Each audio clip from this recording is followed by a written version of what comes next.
How did you and Mom end up getting married? She wanted to. You didn't? I figured, what the hell? Were you ever sorry you married her? All the time. Could have been worse. Well, you must have been in love. At least at first. Never came up. Did you ever talk about having kids? Like how many you wanted and stuff like that? Nope. Then why did you have us? 'Cause I like to screw. And your mother's a Catholic, so you figure it out. So you and Mom never actually talked about whether you wanted kids or not? Well, I figured if we kept on screwing, we'd end up with a couple of you. A modern day remake of Matthew Vaughn's Lay a Kick. A Coen brothers end up with Timothy Chalamet. A Citizen Kane prequel, a Midnight Cowboy sequel. Alvin and the Chipmunks deserve another squeakquel. There's so many new ways to revisit sideways, but a graphic novel is how we choose to update. But we still hold fast, you can't change the past on the Ruined Childhoods podcast.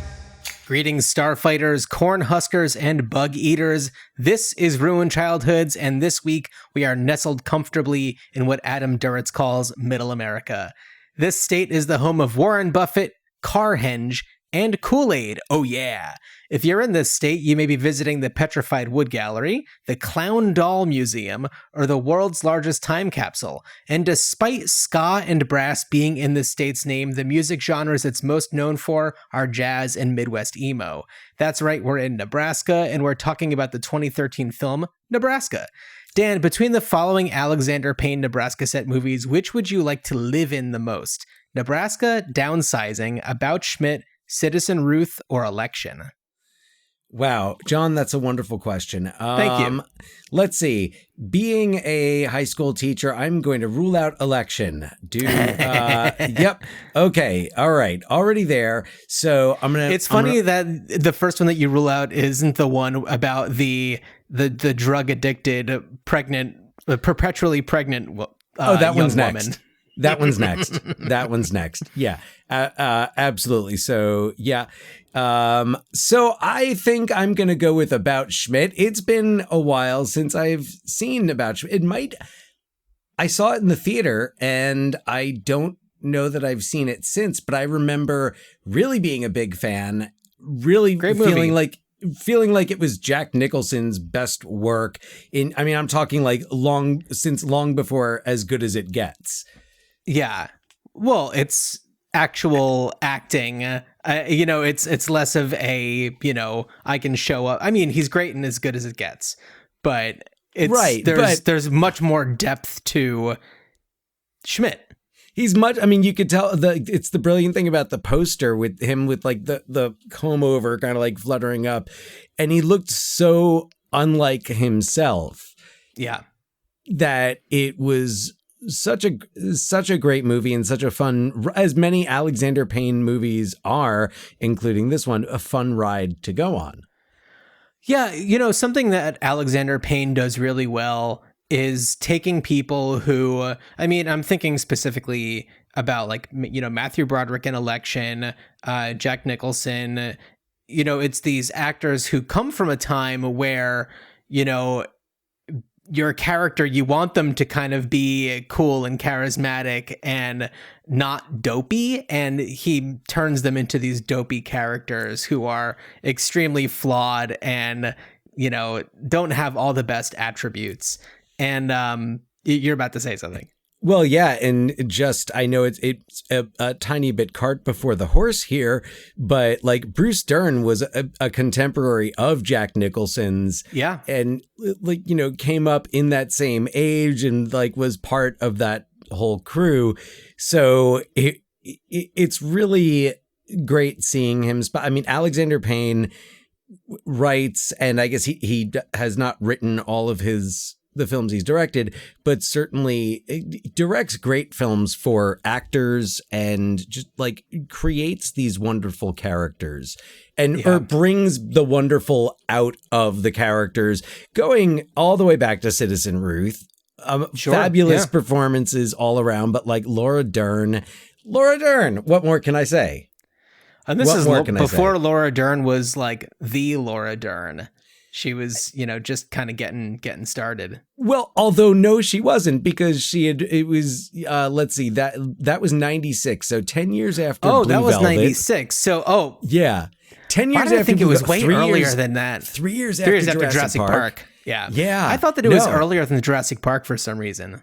But it's still like, I feel like there has been a like Laura Dern evolution in which like Laura Dern has only just achieved like true like boss level. I feel like Laura Dern and Jamie Lee Curtis is another great example of actresses who they've always been there but have not been as celebrated and they've always been doing phenomenal work. We've talked about Jamie Lee Curtis going back to, let me see, did we do Halloween? No, I don't think we haven't done Halloween. We did Trading Places, though. We did Trading Places, right. Yeah. So, and like, if there are so many wonderful performances of hers that we haven't discussed, that we haven't gotten to, and we've barely scratched the surface on JLC. I mean, I'd love to do True Lies sometime. Oh, we're definitely doing True Lies constantly. Oh yeah, yeah. She's an icon. But yeah, you're right. I mean, she's only just recently become like, I don't know, an acting great. Whereas for a while she was an acting consistent. Right. Well, and with like these couple of big like Fish Called Wanda, True Lies, a couple Blue Steel maybe, but other forgettable things or like Perfect ensembles, where she just kind of she's wonderful in them, but you forget she was in them. Drowning Mona, for example, is one that like I put on not too long ago. I was like, oh my God, I forgot Jamie Lee Curtis was in it.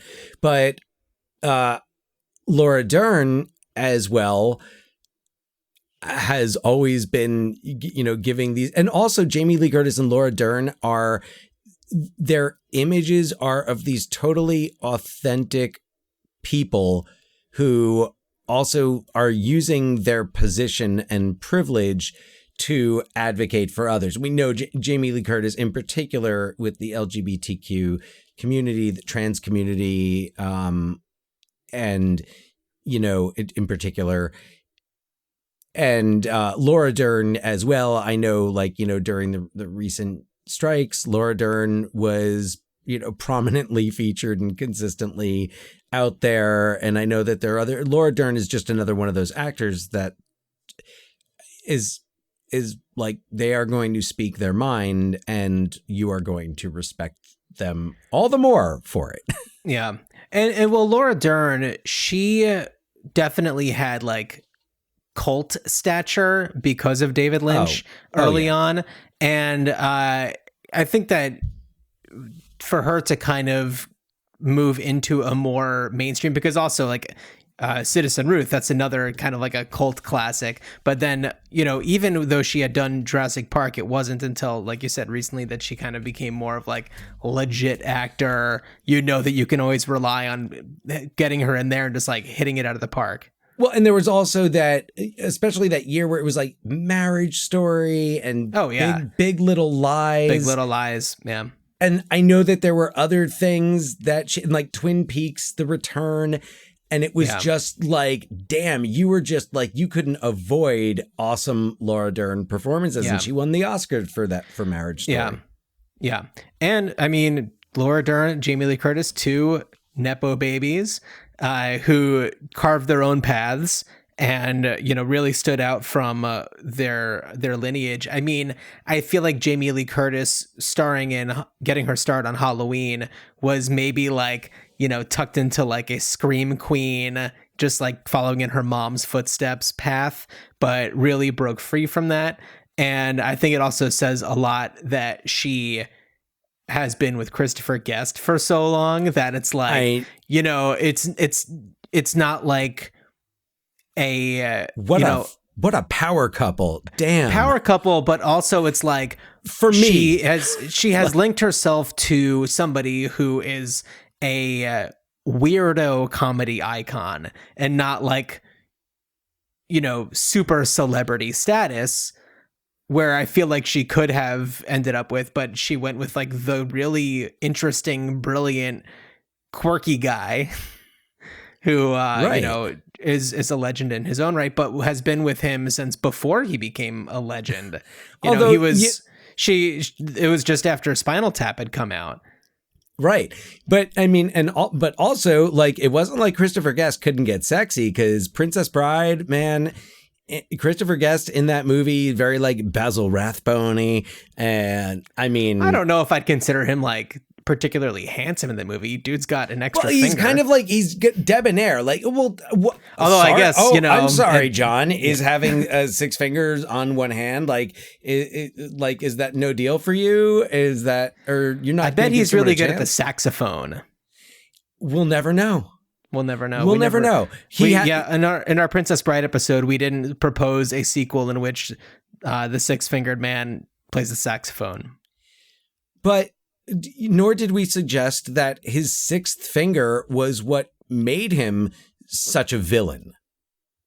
So we love you. If you have 6 fingers on one hand, and I have known a person with 6 fingers on one hand, by the way, who killed nobody's father. And I hope does not need to prepare to die for many, many, many years. Okay. So fair enough. There we go. But so Laura Dern, Nepo baby, daughter of Bruce Dern. Yeah. And oh God, why am I blanking on her mother? And they were so amazing together in Wild at Heart. Diane Ladd. Oh yeah, Diane Ladd. Diane Ladd. Yeah. Okay. It's so funny because I don't even think so much about Diane Ladd when I'm thinking about, you know, Laura Dern. And I just feel like Laura and Bruce Dern have both been so incredible that it's like I don't even think about there being any other people in the family. And then it's like, oh, Diane Ladd, who's amazing. And, you know, Bruce Dern, who we've talked about before on our episode on The Burbs, you know, he's coming into this and it's like, yes, you have achieved this form that is so perfect for this character. Yes. And I was watching a behind the scenes featurette on the Blu-ray for Nebraska. Thank you to my local library that had plenty of copies on the shelves. And unfortunately, there wasn't any commentary. I was hoping for that, but there was a behind the scenes featurette. And, you know, it was written, well, it wasn't written with Bruce Dern in mind because it was written by somebody named Bob Nelson, not the Bob Nelson that we've talked about in Brain Donors. Bob Nelson, who was actually a television writer, and he was working on a show actually in Seattle, where you are, Dan. Okay, yeah. In case you forgot. And, what's up, Seattle? Yeah, and I think he wrote for like Bill Nye. I don't know if that was... That makes sense. Bill Nye is a Seattle guy. A science guy and a Seattle guy. So Bill Nye, the Seattle and science guy, he was writing on that show and essentially like had written this script and, you know, passed it off to a producer and said, what do you think? And then it just kind of got passed around. It ended up with Alexander Payne. And he had, you know, he had gotten this when he was working on Sideways, but even though he really wanted to do it, didn't want to be doing all these like road trip movies essentially. And so waited until after he did... Was it Downsizing? I thought Downsizing was after this one. Then maybe it was after About Schmidt. About Schmidt was 2002. Oh, that was 2002. Man, I'm getting my... I'm just going to consult the internet. I have been trying to just go from memory on the Alexander Payne filmography. Oh, The Descendants. That's what he did. Oh, you know, and that was 2010, something like that. That makes sense. Like 2009, 2010. Yeah. So he waited until after he did The Descendants, and you know Alexander Payne, 2011. His first thought for the character of Woody was Bruce Dern, and it's amazing. He's so perfect. You gotta love the hair, and you also have to admire somebody like Bruce Dern, who's not afraid to look completely whack. I mean, we saw that in The Burbs, so we know we've seen it plenty every of time before. Bruce Dern movie, pretty much. Yeah. Actually, no, And I'm sure there's got to be one out there where he's doing like the debonair bit, pulling a Chris Guest on Princess Bride. Yeah, not a bad looking dude. To only 10 fingers. So, but say what you will. So hold on. I just wanted to like pause for a moment and just kind of call out the Alexander Payne filmography, because I've seen them. I have not seen all of Downsizing. Have you? I have not seen Downsizing. It's one that's been like sitting on my shelf for years, and I've not heard great things about it, but I really like the concept behind it, where it's like, hey, here's a way that we can screw up the world less, and as a benefit, your money goes way further and resources are way greater, and it's kind of this like utopian society as long as you kind of do this thing where you shrink yourself. And it's got a great cast, and I just don't know why I just haven't brought myself to watch it. But you've only watched part of it? I think I only watched part of it. I don't think I fell asleep. I think I remember like making a conscious choice that I was just kind of, I might go back to it just because it's the only film of Alexander Payne's that I have not watched in its entirety. But that is also saying something, because I usually find his films, even when I'm about to go and rewatch one of them, then I'm feeling like maybe a little like, I feel like I remember this being like a little like, a bit of a downer, a little bit of a slog, but then I'll be into it, like a movie like Sideways. Yeah. And Sideways is great. Just am like locked in. So, and like I said, I haven't gone back to About Schmidt. I remember watching Citizen Ruth a few times, like throughout the late 90s, a couple of times when I was really just watching movies because I was really excited about movies. And when a movie did something bold like Citizen Ruth, I usually went back to it a few times. And that was also like, that was the Miramax fever, which I wanted to say, I feel like we kind of have now an equivalent in this generation with A24, being that that even like the opening, like their opening logo that looks kind of like retro. It reminds me of the old Miramax with the word spreading out. And okay, I feel like it's kind of like that. It has prestige. I think that I mean, certainly it's definitely a platform for, movies that aren't like huge budgets, but that have these incredible casts and visionary filmmakers behind them. And, a lot of really original creativity that's going into it. What sets it apart though, is that there is not a name or two names that are affiliated with it that kind of, go down, bring the ship down with them when one of them is, busted for being a complete sleaze and one of the most horrible people in Hollywood. Well, yes. That, but I'm saying the like Miramax in terms name of, has been sullied, even though it is now back under a completely different control. No. But just kind of hearkening back to the mid 90s, when like if you were a young film nerd like ourselves, and it, like, I remember I was especially keeping a close eye on Miramax after My Left Foot, The Crying Game. The Crying Game was a big one for me. So, and now I feel like in the conversation, there's just that touch of prestige that an A24 movie, and it also now it's like they're routinely in the Academy Awards conversations. Oh, last year they swept most of it. Exactly. Yeah. Right, but yet also organically without an aforementioned POS, spending millions and millions of dollars to get votes. So right, well, there's that, but there's also the intimidation factor, right. Because well, I'll say his name, Harvey Weinstein. Yeah. He was, known for blacklisting people if he didn't get what he wanted in a number of different ways. And I'd say that what A24 does is they use their money for marketing, and they have created themselves as a brand, and to kind of be part of they have a club. You can sign up for their thing and you can get like stuff mailed to you or whatever. Their merch selection there, I see their ads. And that's kind of like exactly.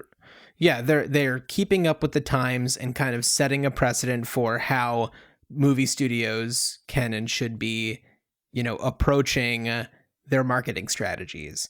And fortunately, their movies, walk the walk while A24 talks the talk.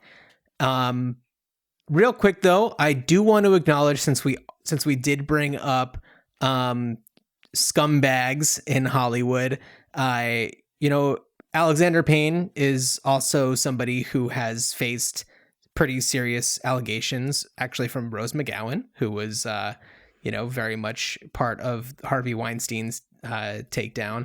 And it's I've never been satisfied with the response from Alexander Payne of being like, it was consensual and everything, but it's like, she was maybe at best barely 18, and he was, I think, like 13 years older, and it's like, that's stinks of predatory behavior right there, and it's not a good look.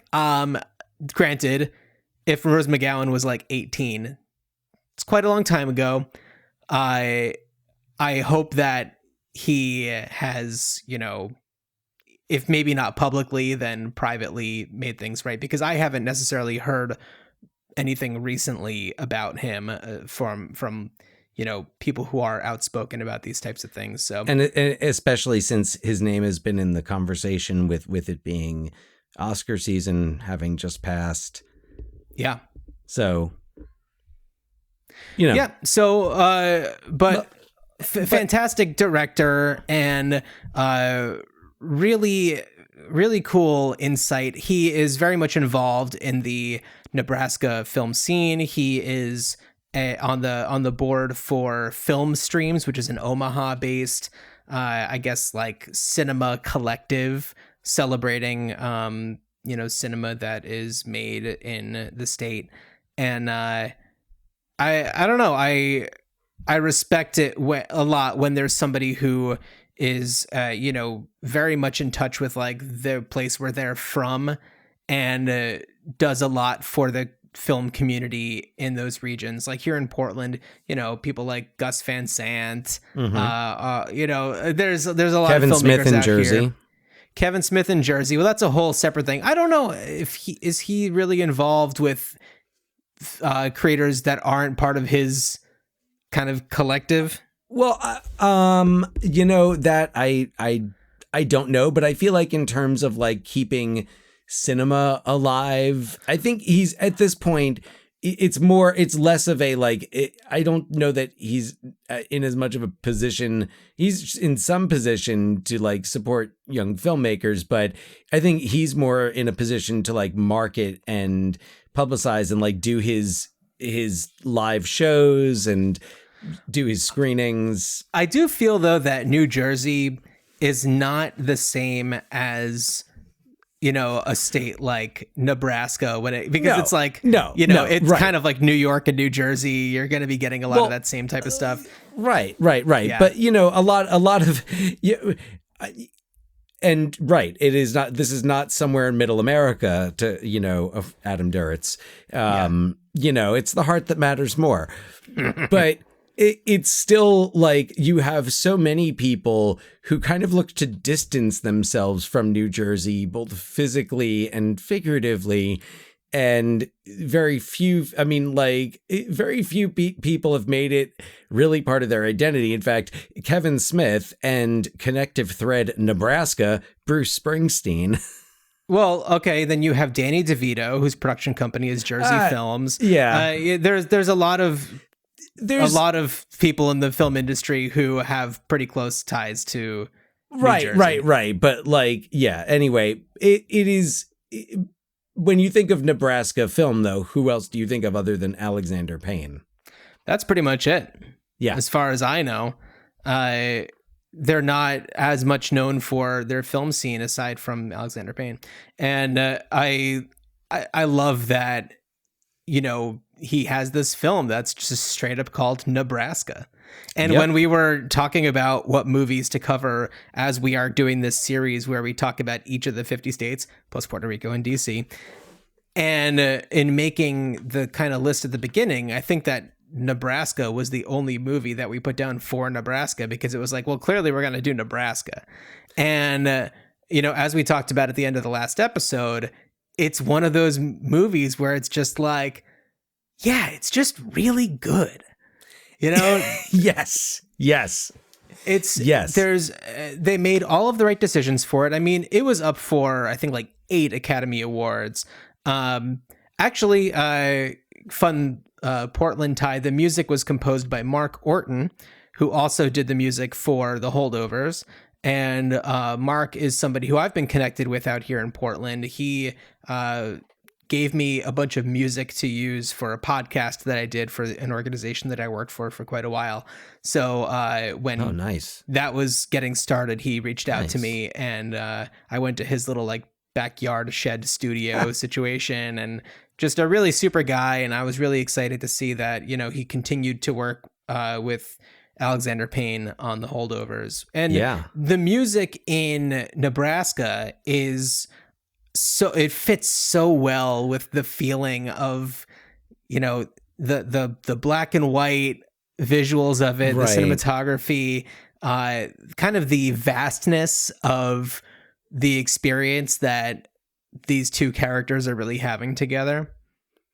It really is. It really is like, one of those movies that, and not having seen it in, I guess, about 10 years, I mean, I remembered liking it, but I think I enjoyed it much more this time around.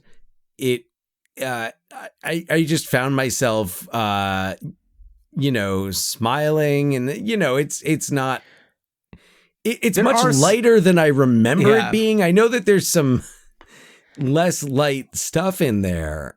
Yeah. But, well, shall we do a little synopsis and then do a deeper dive? Well, yeah, and I just, before you synopsize, I'll segue into your synopsis, because this movie segues so well from our Montana films about these, you know, I don't know, overbearing or emotionally distant fathers, and the sons that they raise. And as thematically we go from Montana to Nebraska, we follow the Grants as they go from Montana to Nebraska, and we go into your synopsis. Okay. All right. I'm going to take a little sip of water here. Because this is going to be it's not that long. Okay, here we go. In the midst of a breakup with his long-term girlfriend, David Grant is faced with the unfortunate news that his dad keeps taking off on foot without letting anyone know what he's up to. As it turns out, he received a marketing mailer telling him that he may have won $1 million. Not trusting the Postal Service to send back the proper paperwork, he has decided to deliver it back himself to Lincoln, Nebraska. Feeling a little lost himself, David decides that the best way to handle the situation is to drive his father to Lincoln so he can discover the truth, that he hasn't won a thing. During their trip, David and his dad, Woody, try to make the most of their time together. However, Woody's alcoholism creates some setbacks, and David's confrontations only make Woody pull further away. And life isn't made any easier once they stop in Hawthorne, Nebraska, Woody's hometown, to stay with his brother's family. As David gets a closer look at his dad's past, he begins to better understand his withholding nature and the background of his family. And when David meets Woody's former business partner, Ed Pegram, and word gets out about the $1 million, David also discovers the predatory nature of Hawthorne's residents, including his own family. Also, I feel like for any of our listeners who aren't familiar with the tradition in Judaism during Purim, which is soon. I don't know, something like that. Yeah, Purim is upon us. Yeah, I almost. feel like Ed Pegram deserves the Heyman treatment, where when you say his name, everybody has to make a lot of noise. Make some Pegram-toshin. Yes, boo, Ed Pegram. Oh, he sucks. He sucks so bad, and but Stacy Keach is so Stacy good. Keach is perfect, and I love seeing Stacy Keach in this type of character that I'm not used to seeing him in, where, you know, he lives out in the middle of rural Nebraska, and he's just like, you know, everybody in the town likes him, but he's an asshole. And, totally. Yeah, and it's really satisfying to see the way that things turn out between himself and David. So David is played by Will Forte, who we haven't even mentioned on this episode. And, you know, this is, you know, it's post MacGruber. Clearly it's post Saturday Night Live. The Last Man on Earth hasn't happened yet, but like, this is really maybe the only time that we've seen him in more of a serious role. I'm trying to think of like other Will Forte roles that could compare to this. So he is so perfect.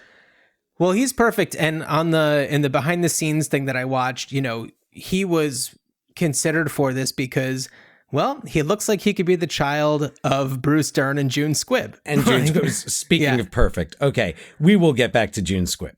We will get back to June Squibb, of course. Yeah. And so Will Forte, you know, really delivers this amazing performance. It's this guy whose life hasn't turned out the way that maybe his parents would have hoped it would. He has this older brother played by Bob Odenkirk, Ross, who is it Ross or Russ? I think Ross. Who is successful. He's a local news anchor, and so he's on TV, which means he's successful. And he, you know, well, David works at like a home audio store, and he has like a small apartment. His girlfriend of 2 years had just moved out, and they're, I get, like, broken up, but maybe with a chance of something happening. I don't know. It does not look that way, though. And I'm looking at his filmography right now, and yeah, I'm not seeing anything really nearing the seriousness of this. It was so great because in that behind the scenes, you know, featurette that I watched, he's saying like, you know, this is the first thing that my mom can tell her friends to watch that I'm in. Like, because he's not like naked with like celery hanging out of his ass. Right. Oh, it looks like he was in the movie She's Funny That Way, which was directed by Peter Bogdanovich with Owen Wilson and Jennifer Aniston. So got it. Yeah, but what was his character like in that? That's what I wonder. Because he could have just been like a weirdo. I don't think I've seen it. I mean, it's. I don't know that I'm gonna go watch it just to see what he does, but I might ask the internet, perhaps. Yeah. Anyway. Yeah. And he's great. You know, and Bob Odenkirk delivering a fantastic performance. You know, he's not a huge character in this, but he's great. Everybody who's in their family, inclling Rance Howard. Yes. Ron Howard's father, the patriarch of Woody. Their whole, the dynamic of everybody in the family. I'm blanking on the names of the actors who play Rance Howard's sons. I know that one of them was Buzz in Home Alone. And that's Devin Rattray. Right. Who I have met.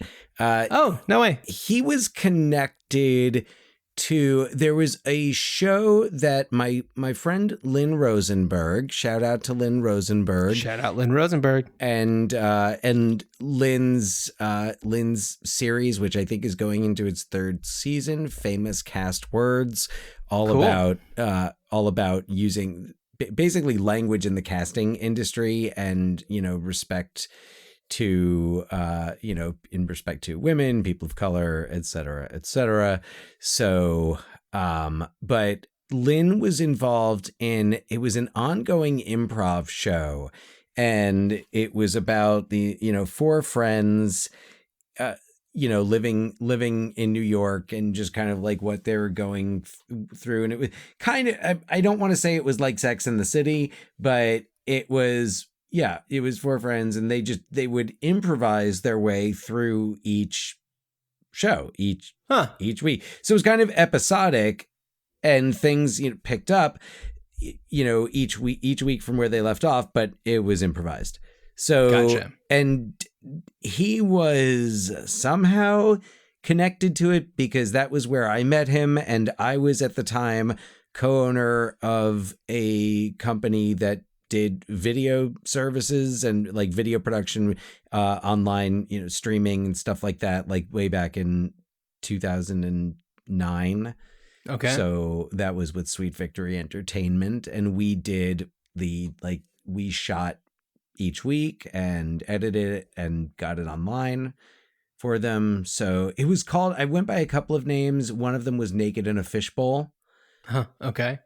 So anyway, that was the circumstance under which I met Devin Rattray, which is really just to say, like, we met and shook hands, and I wasn't just like, hey, you're Buzz, and like nothing like that. It was just, I know who you are. Yeah. Well, he's so good in Nebraska, and Absolutely. the guy who plays his brother, they work so well together. Tim Driscoll, I think. Is his name. And so they look like brothers. They're perfect. Totally. Their obsessions are all about like, oh, it took you that long to drive here from Billings? Two two goddamn days from Billings. Like, they can't let it go. Yeah. I love when Ross gets into town after they've been there for a while, and it's just like all of the guys sitting around watching a football game, and and David just goes, "Hey, how long did it take you to get here?" And all of their heads turn. That's a laugh out loud moment that could only work in a movie like this. It's so good. Well, there are quite a few of those laugh out loud moments that could only work in pretty much everything June Squibb says. Oh my God, she's hilarious. The graveyard scene. Oh my God. Oh my God. What was I mean, this is the first time in a while where I wrote down like a lot of quotes. And oh God, when she goes, she's looking at all the graves and she's just talking shit about everyone. Yeah. She goes, I liked Rose, but my God, she was a slut. Yeah. Yeah. She's like, what? She was a slut. It's true. I'm just telling you. That's all. And then of course, when she sees the guy who like wanted to get into her pants. Yeah. But he was boring. And then see what you missed out on if you weren't talking about wheat. So good. She's a real treasure, and so different from her role in About Schmidt, which was a much smaller role, but quieter. Very much so. And she really holds this movie together, and comes in just when you need her to come in. Really, really fantastic. And I don't know, June Squibbs, was she nominated for the Academy Award for this? She sure was. She sure was. Yep. Deservedly so. I mean, speaking of the family dynamic, when they all have it out and she tells them, you can all go fuck yourselves. Yeah. She doesn't hold back. But the thing is, it's coming to that. Like, you're waiting for it. You're like, oh, it's coming. Well, she's the only one that really defends Woody. Everyone is talking about how his alcoholism meant that he had to like borrow money from them that he never paid back, and they all helped him. And then she was like, shove it up your ass. He never said no to anybody. He did so much for all of you. Give it a rest. Right. Yeah. It was such a great scene. I'm looking for there's another character, an actor who I want to shout out, and I can't remember the character's name, so I can't find the actress. Give me some information. It's the woman that David runs into who had dated Woody. Yeah, who worked at the newspaper. Right. Yes, at the newspaper. And so talking about more of the like texture of this movie, because honestly, like this movie, just like, yes, it's black and white, but it's very funny. And even though there's a lot of it that's sad, like, a senile old man is not funny, but I would say Angela McEwen is the woman who plays Peg, who works at the paper. Okay, Yeah. so that was Peg. Okay, so Angela, and the scene that she has. So first of all, she is like the one, maybe not the one, but like her character is like the happiest character. She's fantastic. And she's just so satisfied. Yeah, go ahead. She's not the happiest character. Oh. Okay, there's the couple that they are talking to when they're in the back seat of the car, and the boys are returning the stolen air compressor. Yes. And they're just like these lovely people. They're so nice. There's the guy at the end who I can't remember if he's the one guy, but when Woody, and this is spoiler, when Woody's driving through town in the pickup truck and he's just like looking good, you know. It's like, yeah. Yeah, what a great scene that is. What a satisfying scene. But getting back to the to the Peg part, she adds like, so it's hard to avoid the more bleak aspects of life in the Midwest. And we know fentanyl addiction, opioid crisis has really, really struck rural America, especially this area. And it's so, the way that it's addressed, and when David asks Peg if Woody used to drink so much, and she says, it happens early around here. There's really not much else to do.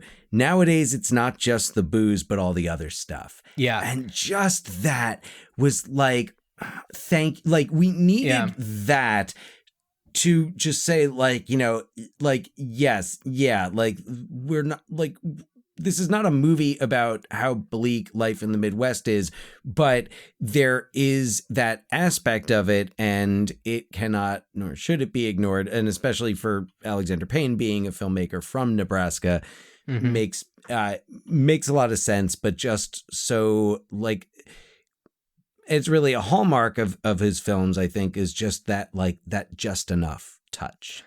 Absolutely. That's when they work best. Yeah. And that's maybe why a movie like Downsizing didn't work for so many people, because it's, I mean, if we're speaking literally, it is a little bit, but but everything there is very broad and very much in your face. Whereas something like Sideways or Election maybe is a little bit more, but Downsizing feels more like a Mike Judge project, or something that should have been a Mike Judge project. It does, yeah. But, you know, when he's dealing with things like family dynamics, such as About Schmidt or The Descendants or Nebraska, you know, I feel like that's where he is his strongest. I think that Election is an outlier, and Citizen Ruth, they're outliers from, you know, his, you know, the way that he trends in his style, because in a lot of ways they're more, I don't know, they're more broad in the way that they would appeal to people. I could watch Election and Citizen Ruth anytime, but I feel like I have to be in a certain mode to watch something like Nebraska or The Descendants. They are more satirical, whereas the rest of his films are I would say either not satirical or much less satirical. In fact, I'm really trying to think of one that, I mean, Downsizing, yeah. But the others are all about relationships. Sideways is about relationships. The Holdovers. The Holdovers, totally about relationships. All Nebraska, the Descendants. My God, The Descendants is great. I only watched it when it first came out, and I need to give it another go. I didn't dislike it. I remember really, really liking it, and I just haven't watched it since. But yeah, Holdovers about relationships, and like it's all that family dynamic. Like even in Holdovers, there is this mother, father, child dynamic between this kind of found family. Yeah. And same thing even in Citizen Ruth, when she finds herself, like she goes between the two families, like with Kurtwood Smith and Swoosie Kurtz. So God, the cast in that movie is so good. Oh, magnificent. Mary Kay Place, who we just talked about recently. And Mary Kay Place, and also as the judge, David Graff. Tackleberry. I will pour one out every time. Yeah, and then we got Burt Reynolds. Oh, that's right. I forgot Burt Reynolds was in that. And also, I feel like Citizen Ruth was the first time for a long time that I heard of the opposite of pro-choice being anti-choice rather than pro-life. They refer to the people who are anti-abortion as anti-choice. And that's something that I feel, aside from that movie, was more of a recent development in the rhetoric. Which, wow, I did not remember that. Yeah. That is, okay. All right, Citizen Ruth. Isn't that something? Yeah. Wow. Citizen Ruth is great. It's great. I feel like that one it deserves to be, it's unfortunately it's an evergreen satire. Yeah. It's one of those that I'm kind of afraid to go back to. I remember it just being very stark and bold in its choices. And I sometimes wonder, I'm like, do I have it to go back and watch that? Yeah. It's kind of amazing that for a first time, he was a first time filmmaker then, to have such a stellar cast. I don't know too much about his work before Citizen Ruth, but I'd be curious to know like how that came about for him. Because, like we said, that's especially for mid-90s to have that cast, that's amazing. Oh, and you know what? That's another one where Diane Ladd plays Laura Dern's mother. Oh, okay. There you go. How about that? Yeah. So kind of coming back to Nebraska, it's one that, I've watched it 3 times. I watched it once for the podcast, once when it first came out, and then actually about a month ago I watched it just because it's great. And I feel very comfortable in the world that this movie takes place in, even though it is not one that's very cheery or optimistic. It's really about the bad nature that people inherently have when this money thing becomes a potential factor in their lives, and the way that the town responds to Woody when they realize that it's all fake. And even though David and Ross have all been telling them that it's bullshit, and Kate, and Kate too, but even though they've been telling them that, they just say like, how dare you? They just kind of become it's interesting. The worst parts of themselves. Well, and it's interesting because it's like everybody wants it to be true. And at first it's like, oh, that's great. You're happy for him. And like, oh, this is great for this guy that, like just people are congratulating him and like he's getting his story in the paper. But then there's that twist of, oh, that's it. They're looking at their angle. Well, the only person to not, the only person that listens to David when he tells them that it's not real is Peg at the paper. Yeah. Because she's like, well, that makes sense. He's always been a little confused. And, I was also going back to Peg's big scene at the paper really quick. That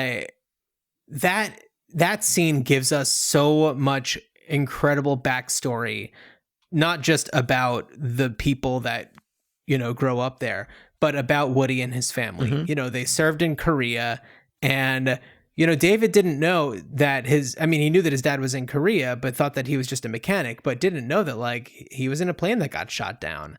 And, right.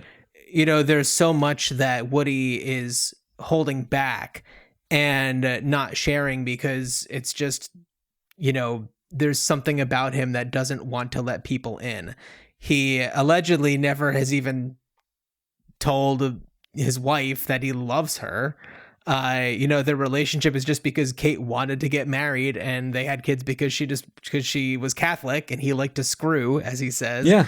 Yep. Which is also why he never ended up with Peg, because she wouldn't let him round the bases, as she says. Right. Which Yes. is such a good line. Great scene. And then at the end, when he's driving down the street and Peg kind of looks out, or she comes out of the store and sees him, she's just got this look on her face. She's got this smile on her face. And she's just like, you're right. She is just such an authentically optimistic, positive person who understands the realities that they're living in, but appreciates, the limitations that somebody like Woody would have. And Right. One thing that doesn't get talked about in the movie that I was actually looking for when I watched it yesterday is that they don't really go into why Woody and Kate moved to Billings. Because that part, the Hawthorne, Nebraska seemed like the kind of place where you kind of go and you never leave. Or like you're born there and that's it. And it seemed interesting to me, and I'm sure that it would have been Kate's doing. That they would, certainly would have been Woody's idea. He would have just gone with the flow. But to move to Billings, which is a city, it is a much more populous area. There's a lot more industry there. And for them to move there seemed like an interesting move, because also it would have been after the kids were born. Right. So I don't know. Maybe it was to provide more opportunities for the kids. They don't go into it. Is all I'm getting at. Or just, maybe it was so his kids didn't. Maybe he was afraid his kids were going to end up like his brother's kids. Like the one who's under arrest for rape. What? Yeah. Oh, that was. Yeah. Oh my God, that scene when they're having they're having dinner. And Kate was like, "Oh, well, that's on account of the attempted rape." Now, it wasn't rape; it was sexual assault. It's the same thing. Yeah, Kate's the best. She says what we're all thinking. Right. Yeah. And so, there's a lot of hints. Like maybe he wanted something different. Well, I don't know. I doubt that it would be that he wanted something different, but I bet it has more to do with Kate wanting something different for the kids.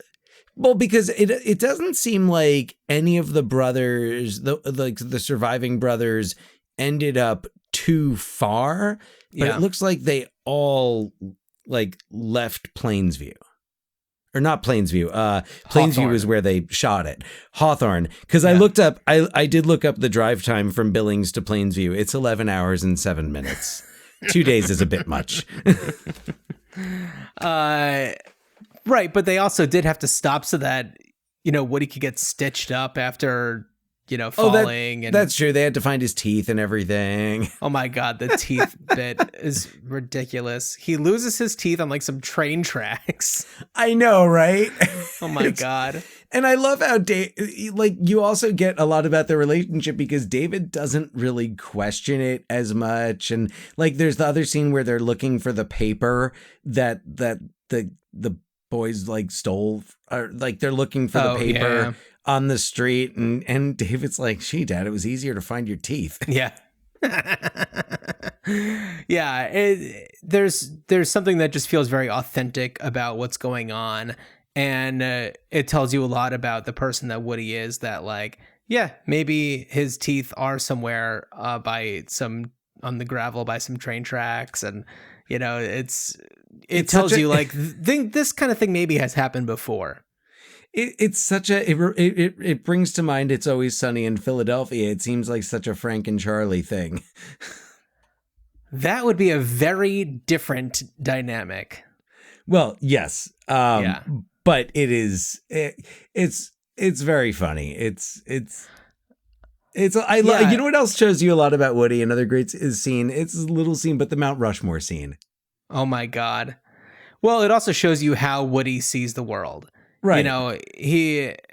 We'll reserve our thoughts about Mount Rushmore in general, but more about the scene where he's just like, only one of them's wearing clothes. Looks like the guy got bored and left. Yeah, to him, it's about like, oh, it's not even complete. They didn't finish the look. It's not like Right. this is meant to look this way. It's like it doesn't completely look like a full person, so therefore it is not good. And it's like, for him, it's if the point of art is just to be an exact copy of what the reality is. Well, right. Yeah. Well, he doesn't really care for art. He's No. like, what's the purpose of this? Well, what I also love is that they don't even like drive up to Mount Rushmore. They just kind of pull Right. over. Because he's not interested. He wants to No. get to Lincoln to get his $1 million. Yeah. And we'll talk about the scene where they go to the office in Lincoln. That's which a great is scene. They're all great scenes. It's a great scene. movie. And if you haven't seen Nebraska, this is kind of spoilery, but what happens is, we all know like he never won $1 million. It's a marketing Right. scam from to sell magazines and stuff. And so the woman who is working there, and it's like, bless this woman, she's great. She doesn't question it. She just goes, all right, well, let me see it. Types in the thing. She's like, no, not a winner. And It's not one of the winning numbers. Yeah. not one of the winning numbers. And we all know the reality. There's no such thing. It's not a thing. And, after Woody steps out, David asks, like, does this happen a lot? And she's like, every now and then. And then when she hears that they came from Montana, she's like, oof, I'm sorry. Like, she feels bad for the situation. It's, she's just doing her job. But Yeah. in Yeah. that scene, he gets He that gets that amazing too. prize winner hat. Yeah. That's right. Prize winner. Which is the saddest hat. Oh my God. It's so sad. And it is so sad when David asks her that, and her response is just so, it feels so authentic and real. It's the just right touch with this movie. Mm-hmm. Yeah. And it's like, yes, that is how this character should be responding in this movie to this person at this point. And it helps you, it helps the audience not be upset. And Woody's really not. Yeah. I mean, you're sure that there's something that he's feeling, but he's way too closed off to ever access those emotions. Yeah. And it's the closure of just like okay, well, that's done. And the way that David then approaches the situation is like a real mensch move. For his father, even though he'll never say anything about it, that it's the kind of thing that his father will remember about him. He gets him, he gets a new-ish truck, puts it in his dad's name, lets him drive it for a little bit, and they go get an air compressor. Because all he wanted to do with the money was get a truck and get an air compressor. Not that he was going to use any of them. He cannot drive. He has no use for a compressor. But that doesn't matter. That's what he wanted. So that's what he got. And what else is David going to do with, David's got some money. Absolutely. And before we move on, another scene that I loved, and especially loved watching Bruce Dern in, was the scene where they go back to his old house, the house where he grew up.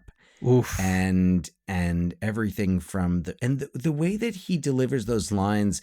And like you said, that there's something going on there. And once again, it's the just right touch where Dern is just saying those lines, like when he's talking about his brother dying.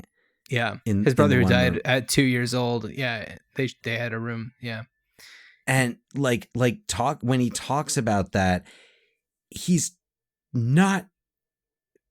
showing the tiniest bit of emotion in his voice, and it's all you need, because also by this point with this character, you're invested and you also know what to expect. So when he even goes a little bit beyond what you expect, it's like, wow, this is a powerful moment.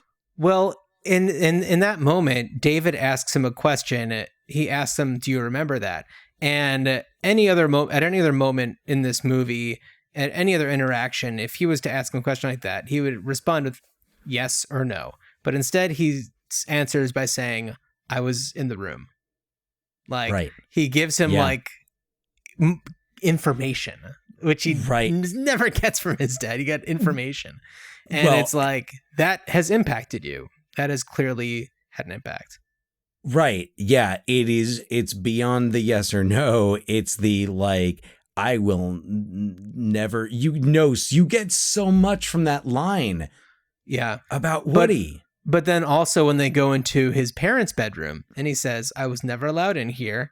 Mm-hmm. And if I did, I would get beaten. Mm-hmm. And that's like, he's actually sharing something about his life. Like, this is somebody who was shot down on a plane in Korea and never told his son about it. He's, to share anything about his past is clearly going to be a big deal. So to share this information about how he, as a kid, was beaten by his parents just for like going into their bedroom tells you a lot. Yeah. And it's cracking him open a little bit. I mean, going back to the scene in the cemetery, Woody doesn't say a damn thing. I mean, hard to when Kate's taking up all the oxygen in the room, the outdoors. But also in the cemetery scene, mm-hmm.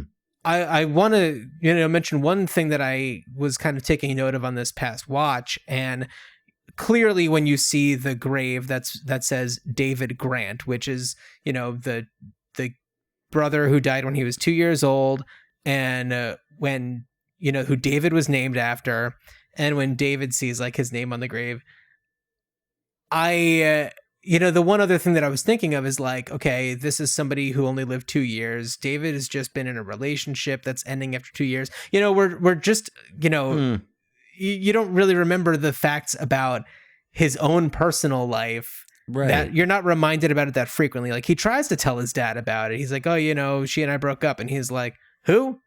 He's like, the girl I've been seeing for years.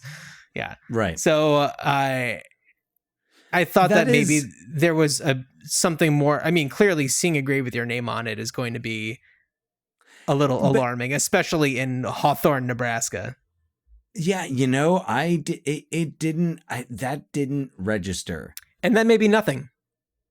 That may be nothing. No. It just made me think about it. It is not. It's not a coincidence.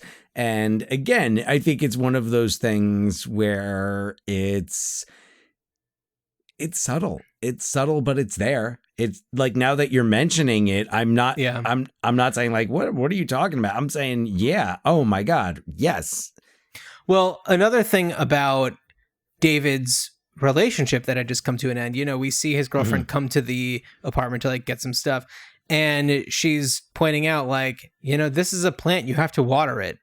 There's a plant that's dying and stuff, and it's just like, this is somebody who isn't able to care for just one plant. Right. And, he's going through difficulties of his own that we don't really see, but we get these little tiny glimpses of, because we're so focused on his dad and his dad's issues, that, for him to be doing this for his dad is also a journey for himself, kind of at this place where he's like, stuck in his life. He's 35 years old. He's just out of this long-term relationship that he thought had legs.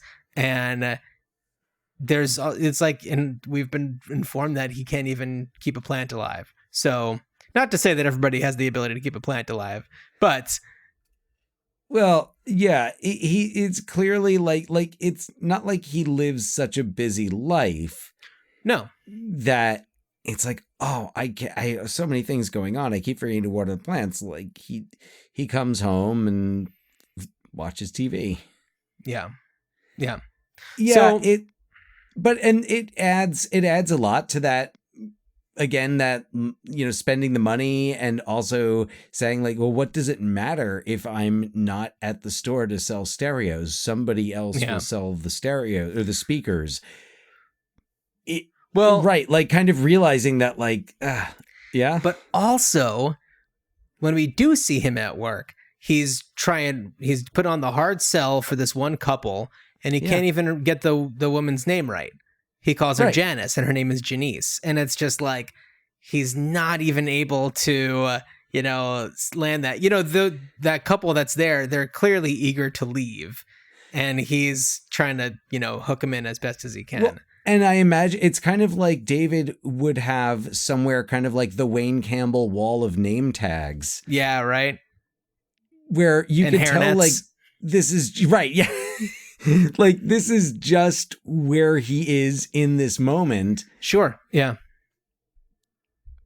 So it's really interesting. And like, also the idea of looking at a life that's like his father's towards its end, and like, what does that life mean? What is the legacy, especially for a man who's so closed off? Yeah. What is this legacy? So for David, and like, I don't know if you have anything else to say, but we could segue. Well, I have one more thing to add. Yeah. So for David, somebody who has these, issues in his own personal life that we're only getting these like little nuggets of early on, when we do see him at the end, not only just with, getting the truck and the compressor and giving his dad that like moment of what would be bliss for him, driving down the street and having people see him drive this truck. Also him punching out Ed Pegram. Oh, hell yeah. This is a huge thing for David. Like, he literally turns his back from the problem and then turns around and faces it head on and fucking socks him right in the face. And it's so Pegram. Satisfying. Yeah. Oh, yes. He is so asking for it.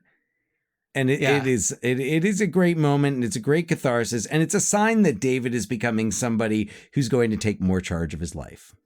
Absolutely. And, prior to this, anytime that there's been a situation where he is trying to assert himself, it's either ineffective or his mom comes in and, because she is able to tell people off very effectively, she finishes the job for him. He tries to do, the right thing when he and Ross go and steal back the air compressor that Ed Pegram had taken from Woody years ago, because they were informed that they were at Ed Pegram's house. Turns out they weren't, which is such a great scene. But it's like, just stealing back this piece of equipment from somebody's barn is like a moment of like, yes, it's a win for him. And then it's so quickly just taken away. Humiliating moment for him where he has to like, hide in a barn to wait till these people leave. But yeah. I love it though. David and Ross just hiding there, and then the shot of the two of them running out in the road as Kate's driving away. Oh, it's so good. Oh God, I love it. But yeah, okay. I would love to kind of move on. I know that we've been talking for quite a long time about this movie. Clearly we could talk longer, but Dan, I'd love to know, I mean, what would we do with Nebraska? I mean, it's 11 years old. It's been long enough that, perhaps there is another life for it. Yeah. Well, so thinking about David, I'm interested to know, where do we find David now? What has David, and I don't necessarily know about like a movie, like maybe not a feature length, but maybe just a short film that lets us know, like, hey, look, remember David from Nebraska? Well, look at this. He's married. He lives in, I don't know. He lives in Helena. He lives, whatever. He's happy. He's doing, and he's taking more charge of his life. And, maybe we also find, okay, Ross, let's find out about Ross. How's he doing? I'd like to think that Ross is just, continuing the trajectory, and maybe he's got a bigger TV news job now. He's got a podcast. Yeah. Absolutely. That's what he would do. So I'm, like a little series or just a short film, just an update. That's one one way to go. I don't think I could justify like a full on like Nebraska 2, keeping up with the Grants type deal.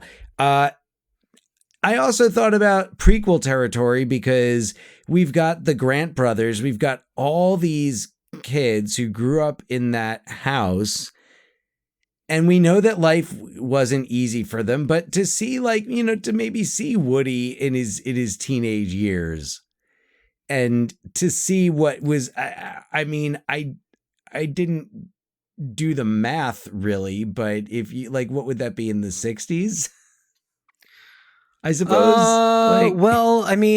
He served a few of them served in Korea. In Korea. Okay. So that would have been the 50s. Yeah.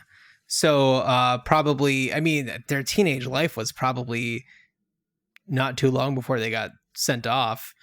Yeah. But maybe something about just life in that town. Like Kate, young Kate would be a really interesting character. I feel like she would not be, I feel like the whole thing works because it's June Squibb delivering all the lines. But some background on the Grant brothers, we do get that one scene where they're all sitting there watching the game. And of course, no one really says much, until David asks Ross how long it took him to get there. No, there's the great exchange where one of them is just like, the truck. Do you still have that Impala? And he's like, Yeah. I never had an Impala. I had a Buick. Oh, right. That's what it was. Right. And they talk about what they drive. And that comes up a lot. It comes up when the two cousins are asking like, oh, what do you drive? Subaru. Okay. What does Ross drive? And I won't repeat what they say because it's quite racist. But yeah. Although I do wonder, and I'm sorry to keep going back to more things about this movie, but I wonder if there's because clearly American made cars are what kind of those people in that family drive. However, we see David drives a Subaru, which he of course trades in for the Ford pickup. And Ross drives a Kia, which is South Korean. Yes. And having gone through a war in Korea, I wonder if that to them is I did. Yeah. Even though it's a completely different. But that's still but these are not people who necessarily they might not jump to that distinction. Sure. So exactly. That's another really interesting point. But yeah, that's where I would go with this. And I don't know if I would necessarily go feature film. I would love to see Alexander Payne somehow revisit this world in perhaps series form. I don't think we've had an Alexander Payne kind of helmed series. And I don't think so.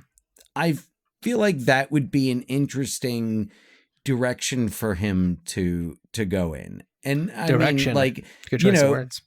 Indeed. Definitely keep making them not, keep making them like they used to, I guess, especially in reference to Holdovers, which very much has that they don't make them like this anymore vibe. Absolutely. Yeah. And it almost seems like a movie like Nebraska is kind of moving more towards that direction of wanting to give it a visual imprint that maybe people aren't as familiar with, that it serves the story. It also had the old school Paramount. It did. Logo. Yeah, it did. Yeah, the early 70s. I think, was it early 70s Paramount? Was that the early 70s Paramount or older than that? It feels 70s to me, if I had to. Yeah. Maybe 60s. Yeah. So and I appreciate that. I always enjoy when it sets the tone nicely for some movies. Totally. So, but yeah, that's my plan. That's what I'm going to do. That outside chance a musical would work. There's an off chance if you had the right creative team, a musical. I'll email Mark Orton right now. Yes, I think a musical could work. But yeah, it would have the creative stars would have to align properly. Anyway, there's my pitches. What you got, John? I think that Nebraska Volume 2, Volume 3, Volume 4, etc., etc. Especially since Alexander Payne is such an icon for Nebraska film, I'd love to see other stories of, a Nebraska that people maybe aren't considering.